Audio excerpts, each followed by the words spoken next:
Hi, everyone. My name is Suzanne Hume. I am the founder and educational director of cleanearthforkids.org. And tonight, we're so excited to share this time with you and our special guest, Dr. Sarah-Jeanne Royer from Scripps Institute of Oceanography. She is a plastics researcher and a really nice person that we are happy to call our consultant here at cleanearthforkids.org. We also have our amazing, fantastic, fabulous youth board and interns to share information. And then you'll be hearing from Dr. Royer, who at any time feel free to chime in. All right, so we're going to get started with Janice. Yes, thank you. Hi, everyone. I'm Janice. I'm on Team 4, #WaterIsLife, #ProtectOurWater. If you are a student watching this, you can earn community service by writing 2 pages of notes and a short summary of what you've learned. More information is on cleanerforkids.org. You are also welcome to join our K-12 contests like art, music, writing, dance, STEM projects, infographics, and so much more.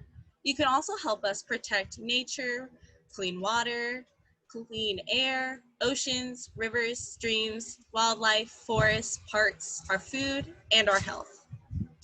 At cleanerforkids.org, we have 6 teams, and social justice and environmental justice are a part of all of what we do. The panelists will introduce themselves and each team.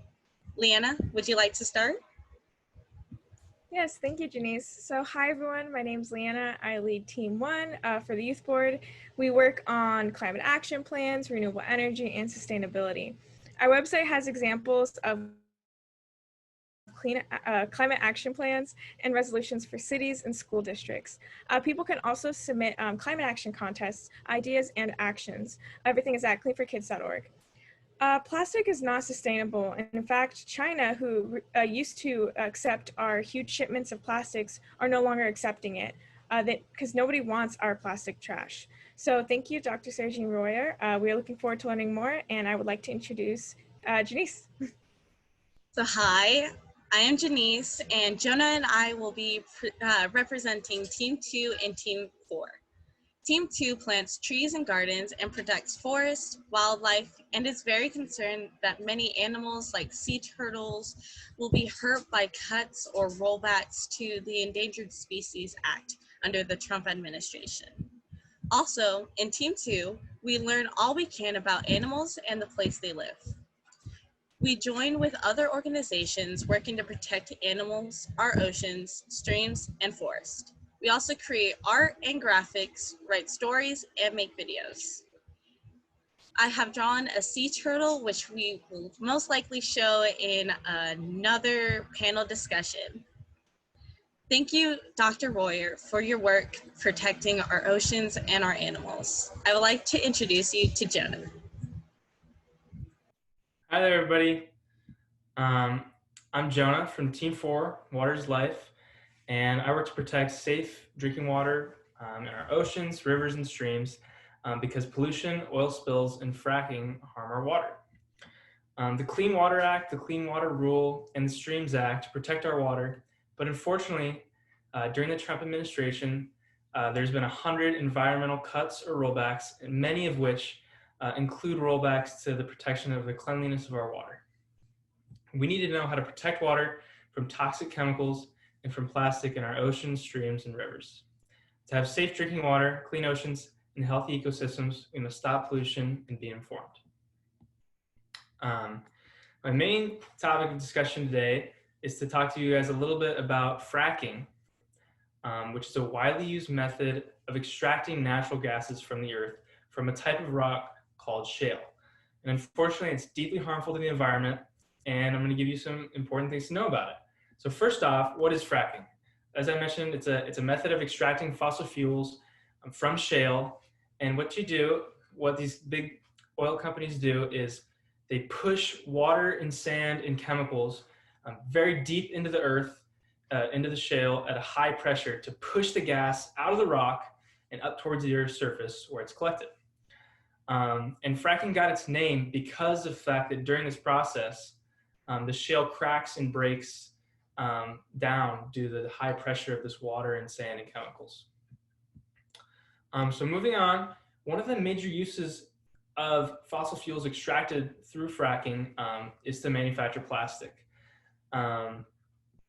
And this pollutes the water and soil and air with toxins as part of this process. And also, as part of fracking, since water is included, it actually depletes water sources in areas where it's done. This has been particularly bad in Arkansas. Researchers found that water levels in 51% of its streams had been dangerously depleted due to water withdrawal for fracking operations, which is, that's unbelievable that much water is being used in one of our own states to fuel this. Fracking also creates underground holes and cavities that can collapse into sinkholes, which is really dangerous. And it can even lead to earthquakes because, as I mentioned before, the shale cracks and loosens up and causes a destabilization of the earth. And moving on again, when fossil fuels are removed from shale and other rock formations, shale's turned into these resin pellets that are then used to create even more plastics. And these are plastics that, they're thrown away after using a single time, like a fork or a spoon, and they're left to pollute the ocean and hurt wildlife like whales, turtles, seabirds, and us, for that matter, all for just something that's only used a single time, like a water bottle, and for only a few minutes. And plastic's also highly toxic when it's burned or incinerated, and the manufacturing plants where these plastics are made are dangerous to the environment. They can cause wildfires, explosions, and chemical leaks, and can cause serious damage to people living around them. But luckily, someone has decided to do something about it, and that person is Senator Bernie Sanders from Vermont, and he has introduced a bill to the Senate called the Fracking Ban Act. It's Bill 3247. And this bill proposed by Senator Sanders would prohibit permits for the expansion of fracking practices and actually phase out fracking as a method for extracting fossil fuels as a whole. So hopefully this gains some momentum and some steam, and we see fracking kind of disappear as a method of getting fossil fuels. In addition, there's a growing number of these things called petrochemical plants that are using natural gases and fossil fuels gained from fracking to make plastic. And a huge place where this is happening is this place called Chemical Corridor, which is an 85-mile stretch of the Mississippi River that is in between Baton Rouge and New Orleans, Louisiana. And there's dozens and dozens of these petrochemical plants that are dealing with the natural gas from fracking and plastics. And these plants are leaking huge amounts of toxins into the surrounding area and causing crazy, staggering numbers of cancer cases, which is just an absolute tragedy. It's so dangerous for the residents and the people there. And the residents have recently started speaking up and trying to advocate for their health and their kids because they're living in an environment that literally poisons them on a daily basis. So having said that, I'd now like to introduce Jillian, and thanks for listening. Hi, everyone. My name is Jillian. I'm an intern here and a public health major. So I'm going to be talking to everyone a little bit about Team 3. Team 3 works to reduce sources of pollution which affect people's health. And we're going to specifically talk about one called PVC, but really this applies to all plastics. The making and incineration of plastics pollutes our air, our water, and it harms our health. Along with toxic pollution, it leads to elevation in greenhouse gases, which is what is causing climate change currently. So thank you, Dr. Royer, for your research on plastics and all that you've done to help alleviate this problem, as monumental as it seems. So a big part of Team 3 is the idea of breaking free from plastics. The one we're going to talk about today is polyvinyl chloride, or PVC.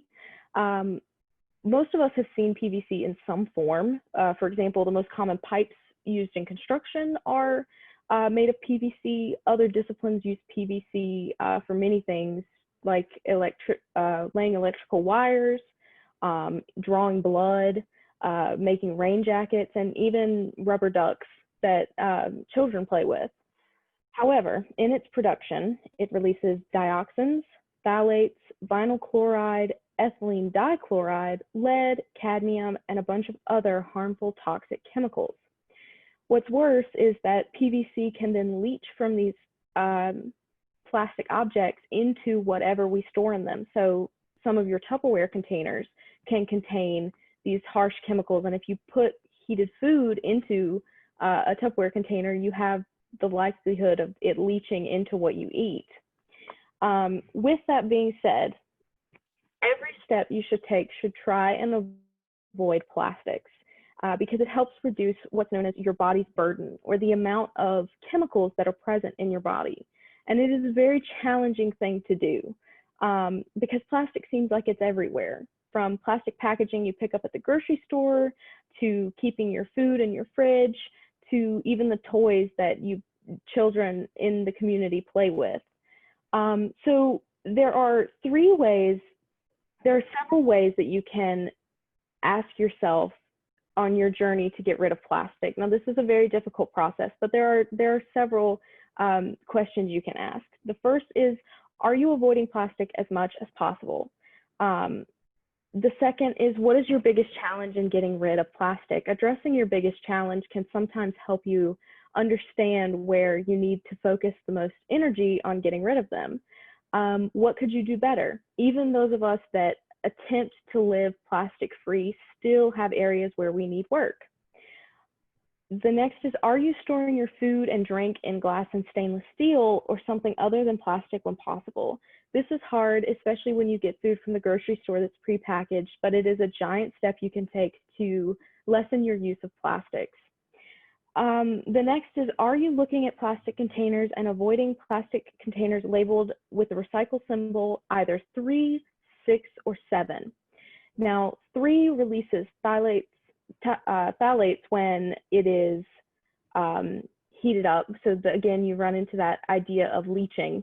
6 has styrene in it, which is a known carcinogen, and 7, besides from being just hard to recycle, also produces phthalates.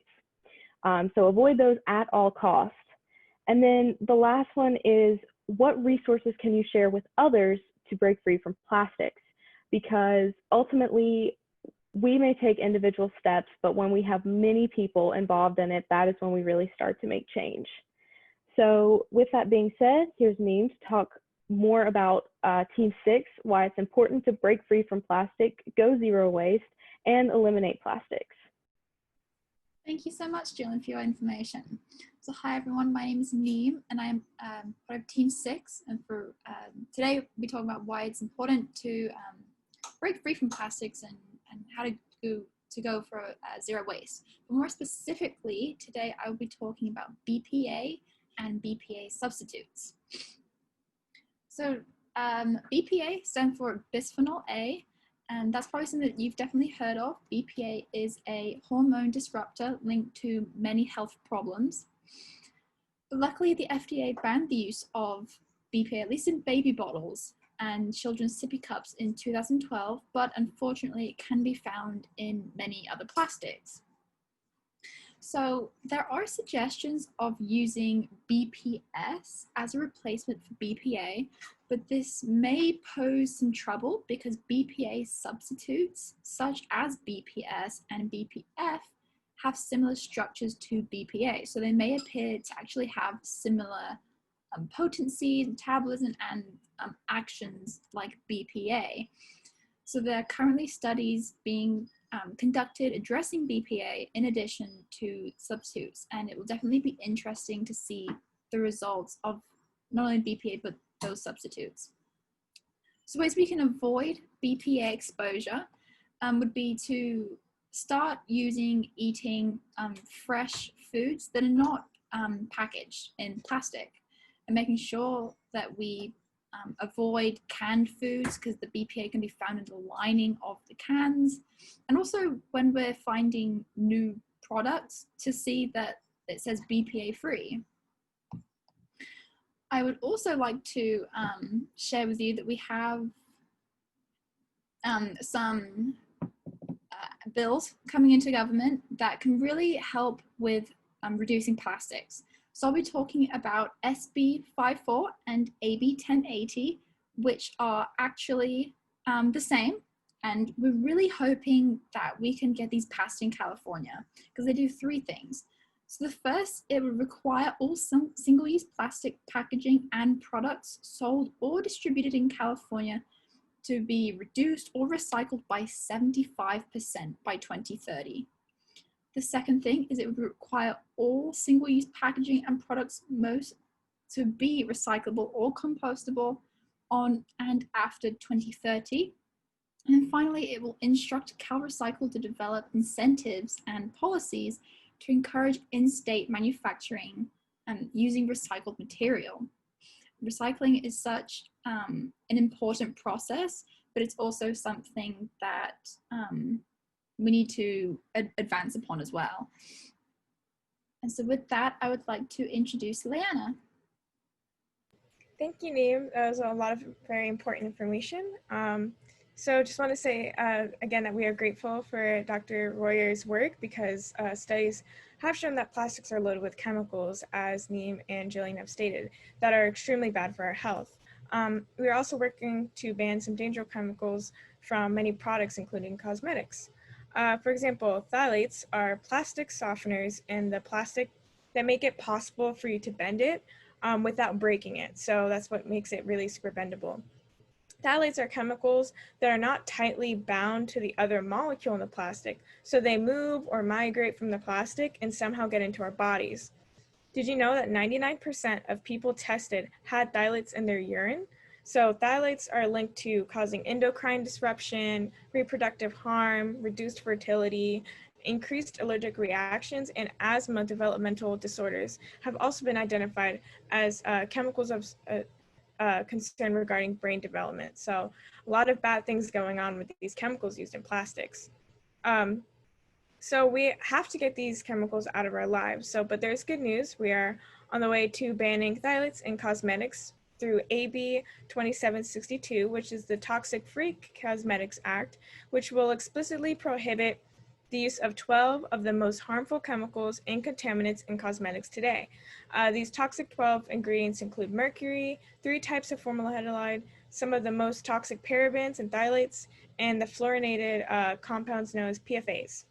So these chemicals are already banned from cosmetics in the European Union, and some phthalates are banned from children's toy in the US in 2008.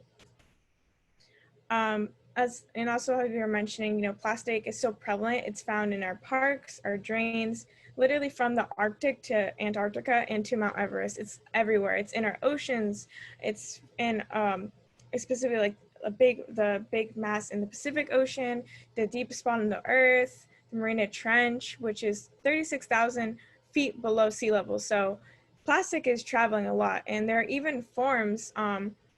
They even form massive garbage patches, which we will hear about, called the Five Gyres, which swirl slowly in the middle of the Pacific Ocean. And as you guys might have seen before, plastic trash is also found in the insides of more than 90% of the world's seabirds and in the stomachs of more than half of the world's sea turtles and our whales. It's predicted that by 2050, the mass of plastic in the world's oceans will exceed the mass of the fish that live there. So there will be more plastic in the ocean than fish. So we must break free from plastic. And with that, I'd like to introduce our special guest, Dr. Sarah-Jeanne Royer, and ask her to share with you how she began studying plastics and the places she has worked and what she has discovered. So Dr. Royer, how did you become interested in studying plastics?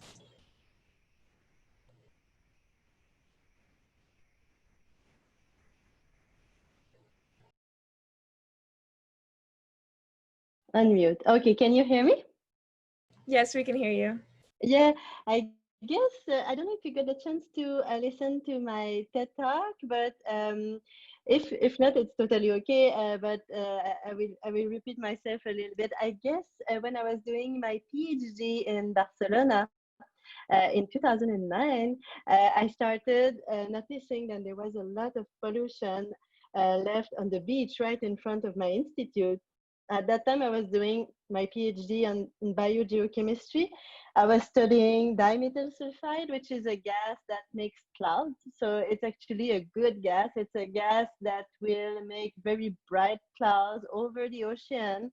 And then this gas will help into counteracting the negative effect of the climate change, which means then usually the ocean will absorb all the UV and the sunlight, and then will get warmer with time. But then if we have clouds that are really bright and very white, then these clouds will act as a counteractive. So they will basically refract back the sunlight back into the atmosphere, and they will absorb a lot of the heat.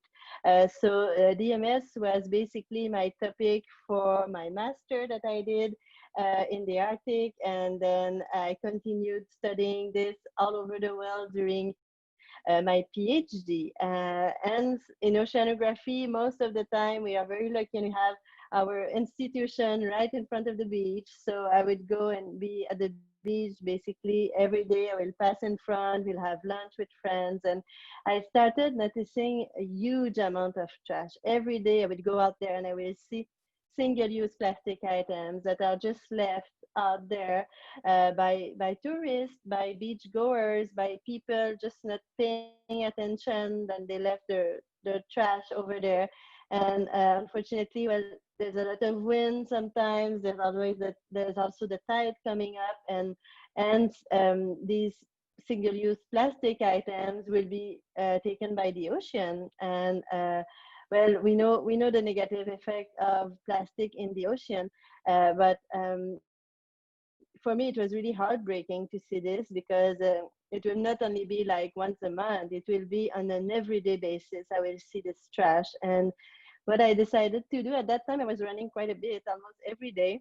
So I started this group called Run and Care, and I would just encourage people to come run with me in the morning, and instead of just running, we would pick up trash and clean the beach. And I guess I did this for many, many years, and I started my own group. It was called Run and Care. It was not an organization or anything. It was just a gathering of people running. And yeah, I guess I did this for quite a long time. And I mean, I'm still doing it. If I see trash, sometimes I run at the beach, I will try to pick it up so it doesn't go into the ocean. So my passion started this way, for helping the environment and for breaking free from plastic. But then I continued doing my research on DMS, and after that, during a circumnavigation cruise, basically where I went for 8 months on board a huge vessels with 200 people.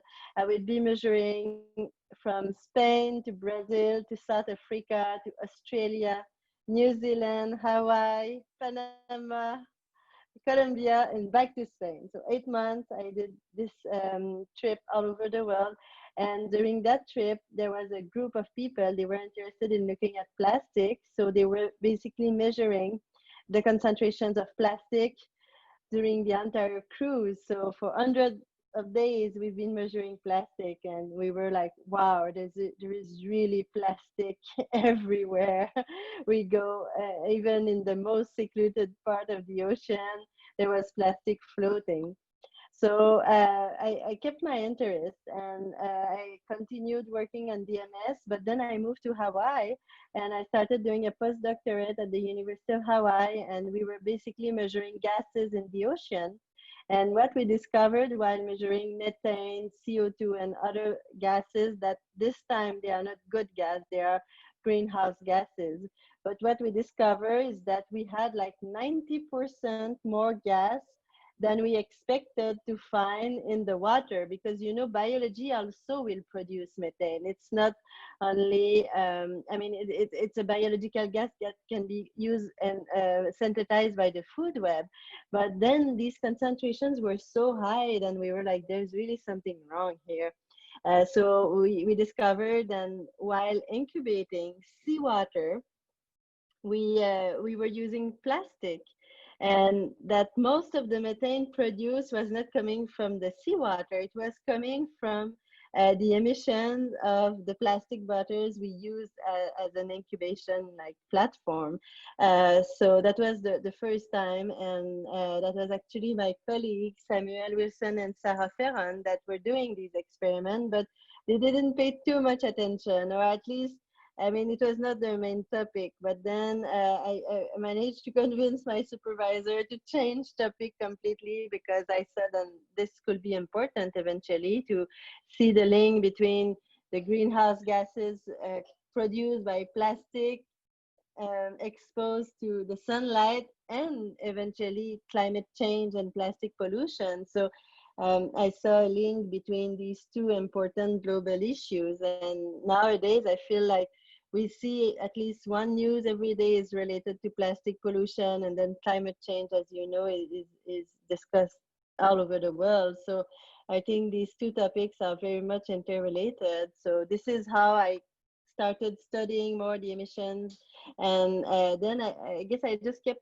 going and continued working on plastic pollution. And right now I'm looking at the effect of our clothes. So as you know, most of our clothes are made out of plastic. At least 62% of them, they are made out of polyester, polypropylene, nylon, spandex. So all of these compounds, I mean, they come from fossil fuels, and they are basically a byproduct of whenever we make petroleum. So they are very cheap, they last for a very long time, but at the same time, they do pollute the ocean. And I'm entering in a different topic. I don't know if you guys are familiar with the way that our synthetic clothes pollute the ocean and contribute to plastic pollution. Maybe you can share with me your thoughts about it. Yeah, well, I just want to say thank you for so much for talking about your discovery. I think that's such an important discovery. I mean, when we think of plastics, we only think about pollution. We only think about how it's affecting like animals and land, but we never really think about how it's affecting climate directly, and especially in terms of greenhouse gases. So it's a really important discovery, and I'm glad that you're sharing it with everybody, because I think it's really important that everyone sees the extensive like impact plastic has beyond pollution, how it correlates to climate change, and as well as you started to mention how it correlates to like the clothing we wear. A lot of people don't know that plastic is in our clothing. They don't know what polyester and nylon is, and it's a very important topic. So if you want to talk more about it, go ahead if you'd like. I can definitely discuss more about this important topic. So I guess, I mean, I don't know if it's necessary for me to share my screen, but so there is good estimate, I would say, about the amount of plastic that get discarded on a yearly basis into the ocean. It's about 8 million, 8,000. Oh, is she okay? Sorry. It's about one garbage truck of plastic get discarded into the ocean every minute. So this was a global study from Jenna Jumbeck back in 2015. So this one garbage truck that gets discarded full of plastic every minute in the ocean is like this number that we can use globally. And this estimate comes from 192 different coastal countries all over the world. Because if you're landlocked, then I mean, you have less chances to have your trash, plastic waste discarded into the ocean. But this was a very complete study. But then there was also a study looking at the effect of fast fashion, the textile industry. And the number is, I mean, it's quite something. So there's one garbage truck full of textile that gets discarded every second into landfills or get burned. So this is 60 times more, and we barely pay any attention to the textile and industry and how it affects the level of pollution. So these numbers are not shared as much as the number of plastic, and this is just because of our trend in consuming so much, in buying a lot of clothes. If you think in terms of like consumption of clothes, in average, a consumer from the US will go shopping twice a week. So I'm not talking about COVID now, but I know that online shopping went way high. But if you think in terms of before COVID, so consumers will go twice shopping every week, and they will end up buying one piece of clothes every week. So this is a lot. But then this contributes greatly to climate change. It has a huge effect, and not only on the production, the extraction, and then after that, the processing of the clothes, but also for the afterlife of the clothes. So it's huge. So if we want to make a significant contribution and reduce our carbon footprint in the way that we actually consume clothing, then we will need to buy only 3 pieces of clothes a year. So it's really a small number, but I'm sure we can all do it. And I will talk a little bit more about the solutions later today during the talk. But yeah, so I guess the first point here is, how do you think then clothing and synthetic textile contribute to the issue of plastic pollution, beside the fact that one garbage truck of textile gets discarded into landfills or burnt every second? So it's actually when we wash our clothes. So if we think about it, when we wear clothes, there are these micro particles called microfibers that will get detached from your clothes. And these fibers are very tiny. They are about 1/5 the diameter of your hair. And then they are very light in weight, and they get, I mean, you look through your window when there's a sunlight coming in, you will see all this dust floating in your living room, for example. You have to think that most of this dust is composed of microfibers. And since most of our clothes are synthetic, then it's mostly all plastic floating.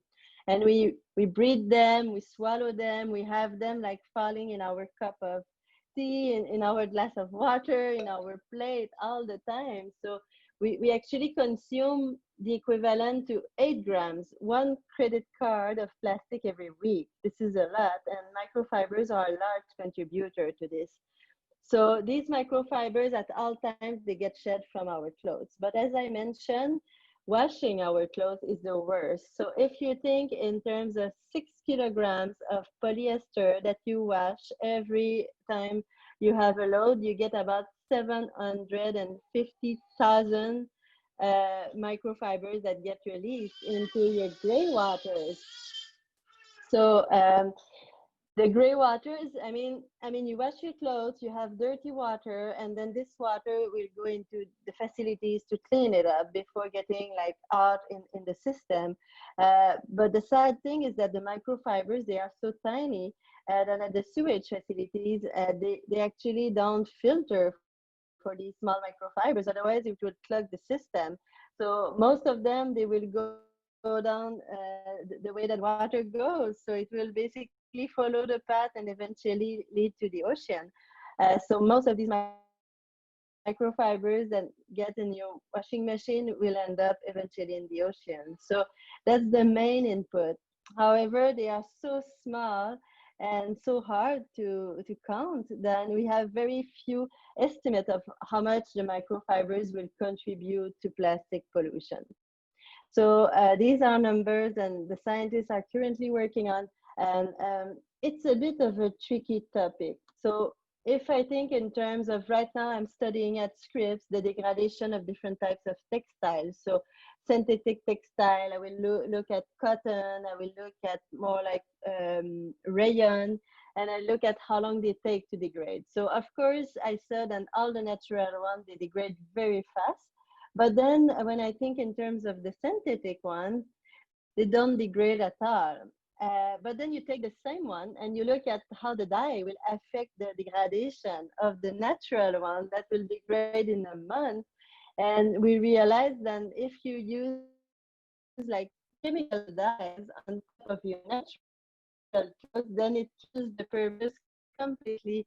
DWR to make your clothes waterproof, or the bright red color that the dye will be, and will cover the fibers, will prevent the fiber from degrading. So, I mean, these are things that the consumers, they need to think of if they want to be like sustainable about their consumption habits. And Yeah, I guess at Scripps, we are working hard on this, and we are trying really to understand, I mean, what's the best material we can use. And then once you sell this material that is virgin from a company, then you sell to companies that may just like color or put some waterproof synthetic material on top that will prevent the degradation. So, I mean, this is a very, very tricky topic, but I wanted to discuss a little bit about the solutions. So there are solutions. And as I mentioned, we have to start by decreasing our level of consumption.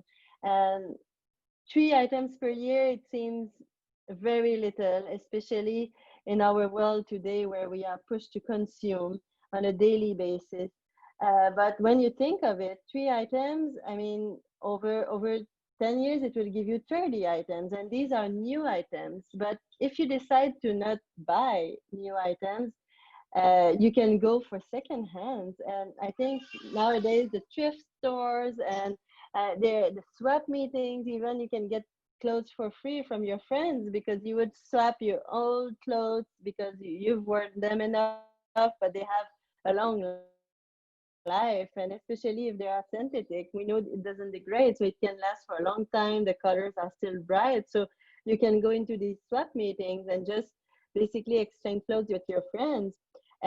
So these are solutions that will really prevent this overconsumption. And I mean that the clothes will not get produced because they are already produced, they've been used, and if you buy them secondhand, it gives a second life to the clothes. So these are solutions, but if you have to buy, then you have to be wise about your choice. You have to go natural because we know plastic doesn't degrade, synthetic clothes, they do not degrade. So might as well go for natural and for material that will last a long time. So I'm thinking in terms of wool, merino, and then you can go with rayon that is all natural. It comes from cellulose compounds, so this is all natural. It degrades well.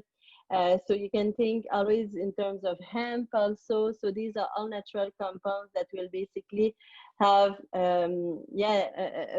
really a small carbon footprint compared to the synthetic clothes. They still have a carbon footprint because you have to make these items, but it's much smaller than if you would go with synthetic clothing.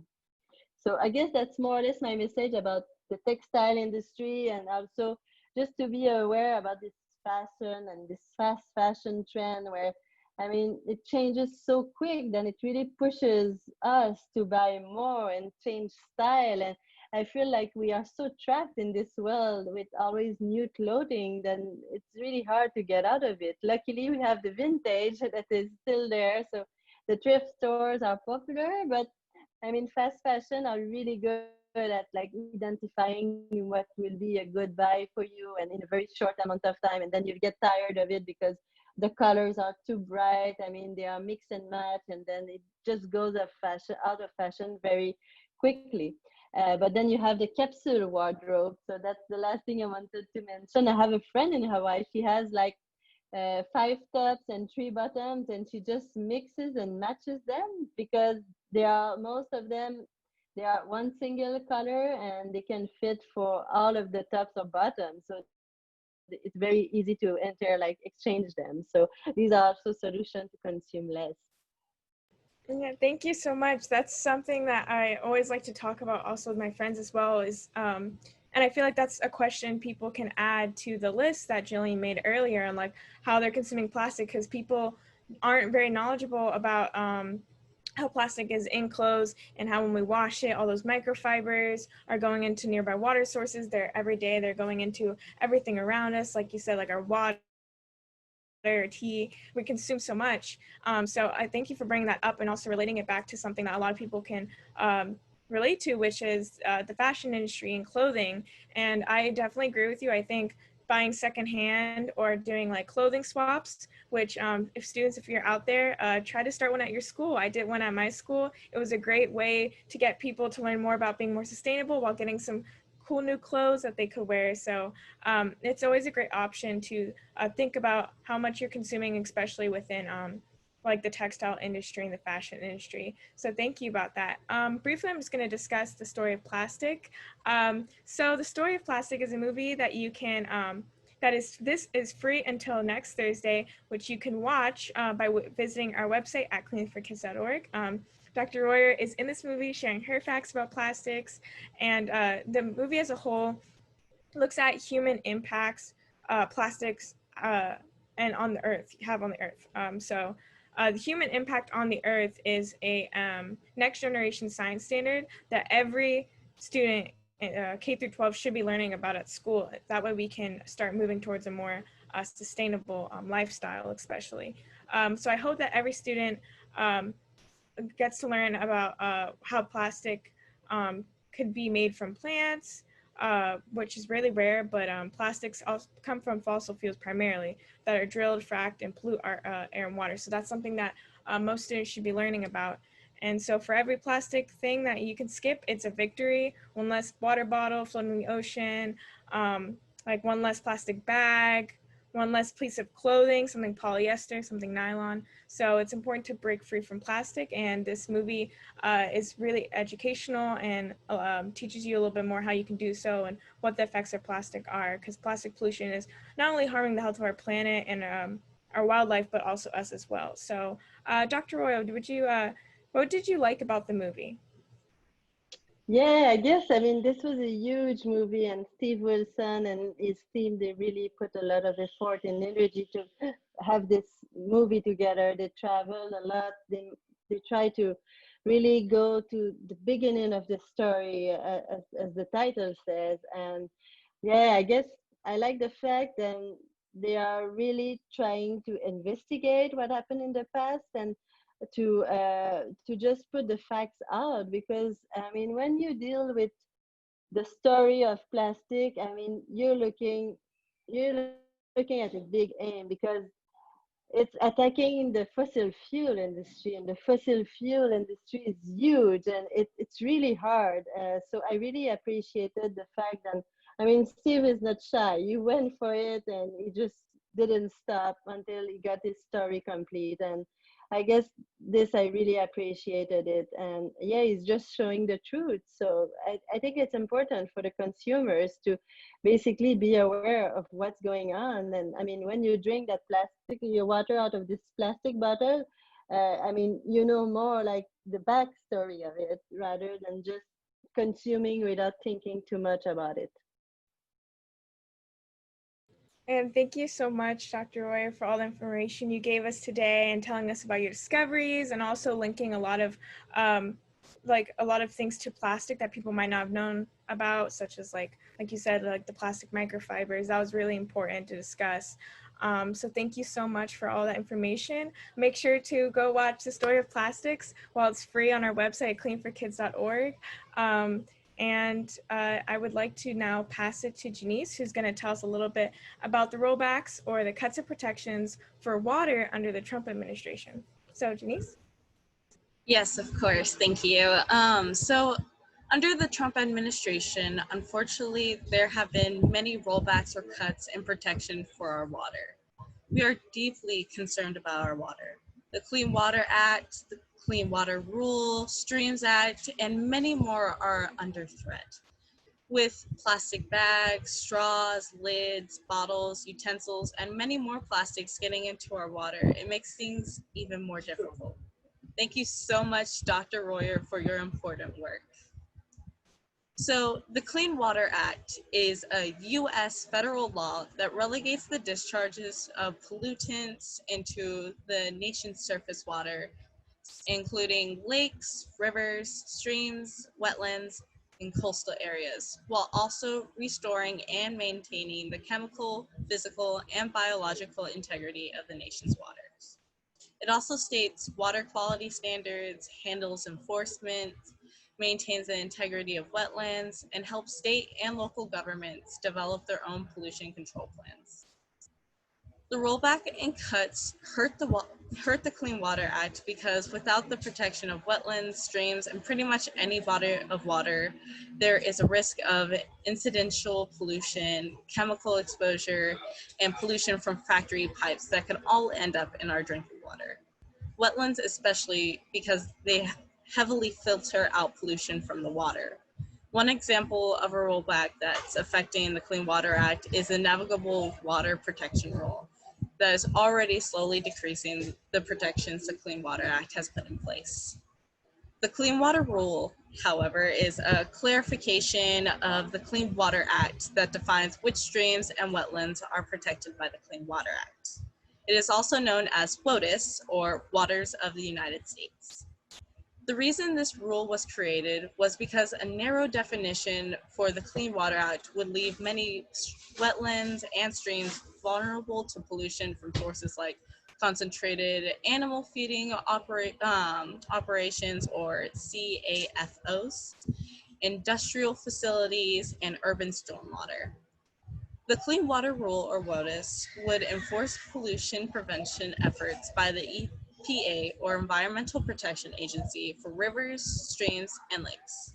This rule was created in 2015 by the Obama administration because, as I said, there were too many loopholes that many companies could take advantage of. The Clean Water Rule and our water is being hurt by the Navigable Waters Protection Rule that was put in place by the Trump administration in an attempt to reduce the protections of the Clean Water Act by replacing WOTUS, or the Clean Water Rule, with the Navigable Water Rule. The Navigable Water Rule is called by many as the Dirty Water Rule because it harmfully and illegally narrows the scope of the Clean Water Act by revoking federal protections for important streams, wetlands, and other waters. This new rule excludes millions of miles of rain-dependent streams and millions of acres of wetlands from critical safeguards of the Clean Water Act. Now, the Streams Act is the protection of small streams, including those that don't flow all the time, that make up the majority of the country's water. They could be a drizzle of snowmelt that runs down a countryside crease, a spring-fed pond, or a crater in the ground that fills with water every rain season and overflows into a creek below.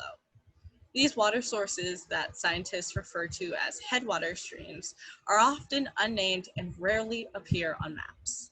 Yet, the health of small streams is critical to the health of the entire river network and downstream communities. These small streams often appear insignificant, but in fact, they are very important as they feed into and create our big rivers. The Streams Act and our water is being hurt by the cut of protections, or rollbacks, because, like I said above, the protections that held them in place are very important, but are being taken away. Streams, headwaters, and streams that flow only a part of the year provide many upstream and downstream benefits. They protect against floods, filter pollutants, recycle potentially harmful nutrients, and provide food and habitat for many types of fish. These streams also play a critical role in maintaining the quality and supply of our drinking water, ensure a continual flow of water to surface waters, and help recharge underground aquifers. Jillian, could you please talk about methane? Absolutely. Thank you, Janice, so much for that information. And thank you so much, Dr. Roya, for your important work. I have had the pleasure of working with Clean Earth for Kids for just a short time, but I was immediately struck by methane. It was a rollback that's on that list from the Trump administration. It's in several of those. And basically, I am just generally concerned about methane because of its potency and its increased presence in today's climate. So we know that it is incredibly potent, over 86 times worse than carbon dioxide over 20 years. We know that natural gas is 85 to 95% methane, and during the whole process of fracking to transportation to actually burning natural gas, methane is released. We know that 25% of man-made global warming is from methane, and most of the man-made methane comes from the oil and gas industry. one of the biggest problems with the oil and gas industry is the leaking of methane during the processing of oil and gas.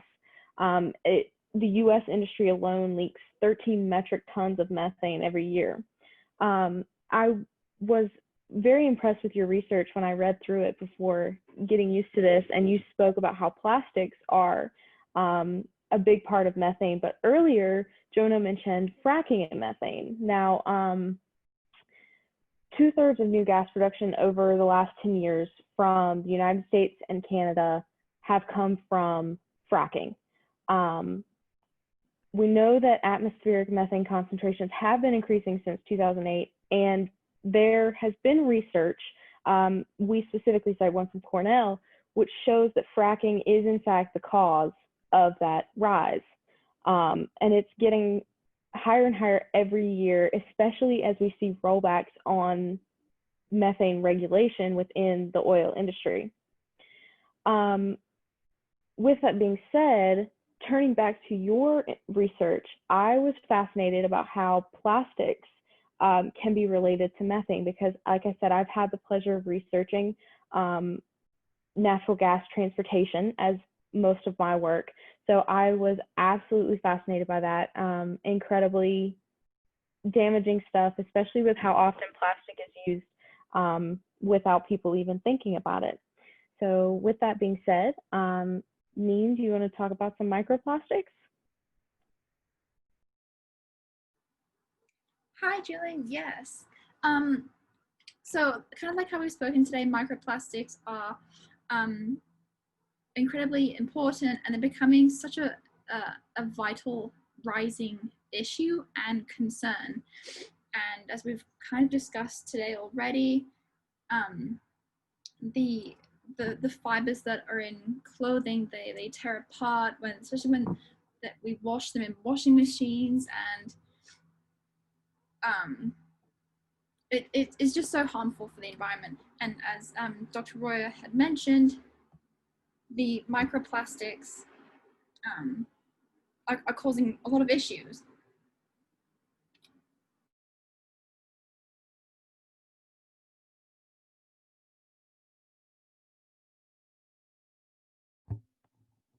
Hi, are we here? You guys there? Hello? Sorry about that. Neem, did you finish your question? I'm so sorry. Hi, everybody. I think we might have had a pause there, a technical glitch. Neem, are you there with your question? No. Hi. Yes, are we back? Oh, so okay. No, you're good. I'm so sorry. Okay. I know, so just to say, because I know you might have been out for a second, so I know you were talking about microplastics, and I know that you are leading up to talking with, asking her about her research again about the microplastics, and anyway, so, and weaving it in with the methane. So I'll let you do your magic. So go ahead. Absolutely. Did you want me to reply the questions? Or I'm just a little worried with the time, but I'm happy to take a few minutes to describe. Absolutely. Yeah. So fine, really short question. Regarding microfibers, is there a specific type of microfiber that we can be concerned about, especially in regards to methane releases? Yeah, I guess the microfibers is another topic, but as you said, I mean, if it's synthetic microfibers, they will be producing methane. And if we think in terms of, yes, that's a very good one. So PET, so everything that is based with polyethylene, so number 1, 2, and 4, I mean, they are polyethylene based and they are the one producing the most greenhouse gases. So it's really something to be careful. So polyester would be the one that would be producing the most for the clothing. Thank you so much. Yes, of course.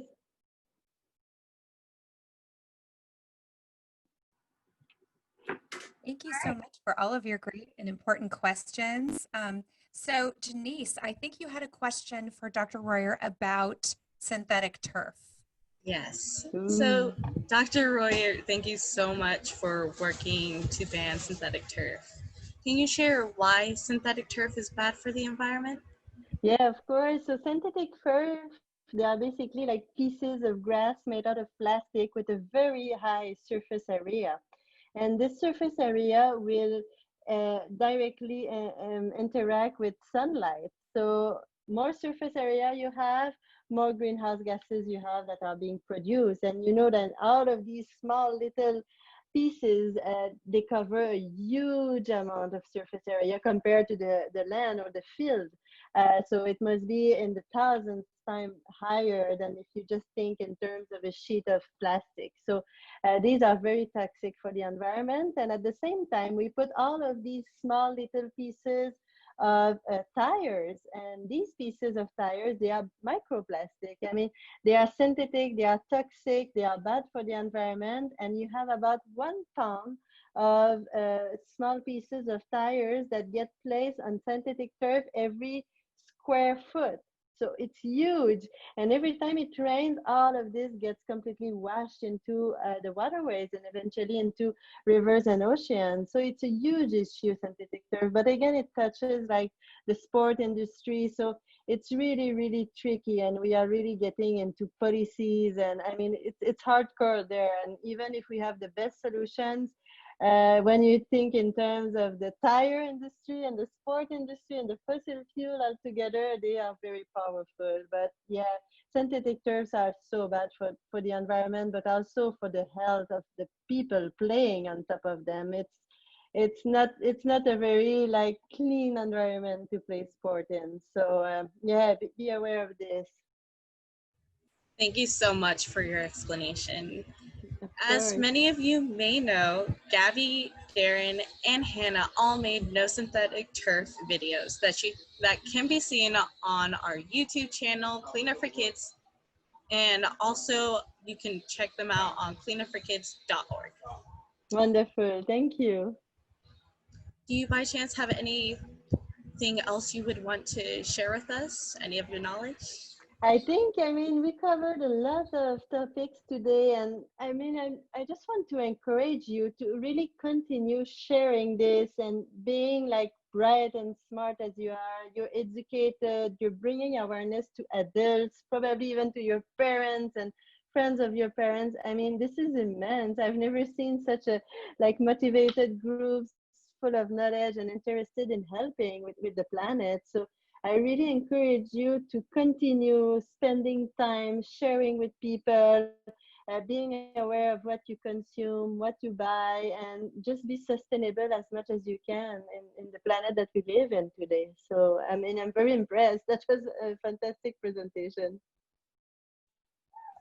Thank you.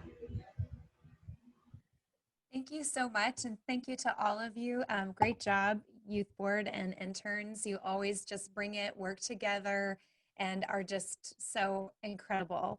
Not only are you brilliant, but you're wonderful people. So thank you again so much from the bottom of our hearts on behalf of our youth board. I mean, on our board, Jay Klopfenstein, myself, John Botworth, and then our fantastic consultants, Amelie Catalan, Jim Wong, Julie Morisseau, and of course, our own Sarah-Jeanne Royer, right? Dr. Aw, Royer. So yes, thank so we are, you. you're amazing and everything. And so we're so grateful. So thank you so much for spending this time with us. This was just Thank fantastic. you. So we'll put this on our YouTube and have Wonderful. some great clips from it. And then as Janice said, you'll have to check out their videos and you'll have to check out Janice's rap. And Janice, I don't want to put you on the spot. Can you do a little piece of it for me? Oh, no? Yes? No? Yeah? Okay, go for it. I'll just do a little bit. Okay. We're Cleaner for Kids, and we're here to say we got 6 great teams that we could save the day. We have solutions for climate change and also for pollution, but check out our YouTube channel. Yeah. I love it. There's several verses. It's so fun. So yes, thank you so much for joining us all. And so I'll stay on the call. Our youth and our interns and Dr. Sarah will probably hop off the call to do the things they need to do. I'll stay on to answer any questions that people have that are on. I think with us we have our friends from NAACP, Alicia and Elijah, our future leaders here, who are also writing important animal stories. And we will show that sea turtle that you've drawn, Janice. and all the important stories and the art and things. Thank you again to Judith, who has a fantastic drawing ready for us tonight. We will show it next time. Yeah, thank you again so much to all of you, all the important work and the teamwork. Jonah, thank you so much for picking up the slack. Also, Jillian, way to bring it. And Neem, thank you so much for covering on the Google Doc when I was pulled away. You all do that. You all cover all the time. So you're just amazing and have my highest recommendation. So I'm so excited for one day for you guys to be joining Dr. Sarah, doing important, cool stuff. So anyway, well, I'll let you guys go. So thank you guys so much. Thank you guys. Thank you for the wrap. I want to see this online. You gotta go on. You have to go on to our YouTube. You got a fan. Here, guys, you have a good evening. Continue your great work. Thank you guys. Thank you so Bye-bye. much. Bye.